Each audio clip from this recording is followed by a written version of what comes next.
Magluluto naman tayo ng simpleng almusal guys for this video. So ako'y nagluto ng pancake. So dalawa lang yan guys. Tag-isa lang kami ni Mister. Mabilis lang lutuin yung pancake. Yung pancake mix, lagyan lang ng water at saka egg. So pwede na yun. Yun yung ginagawa ko. Pwede rin naman fresh milk ang ilagay kaysa tubig. So mas masarap lalo yun. Tapos butter yung pinang-pipirito ko sa kanya. Sa isang pan, ako'y gumawa ng 4 na turon. Ayan guys, pandagdag sa almusal. Masarap din yan.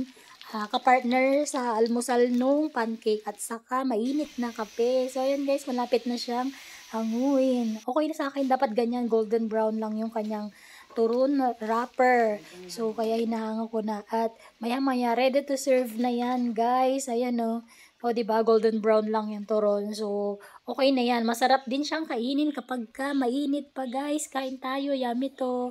Ito ang aming breakfast ng isang araw. Serve with papaya at saka butter. Yun lang, guys. Salamat sa panonood lagi ng aking mga video. Tapusin sa ito hanggang sa dulo. Bye!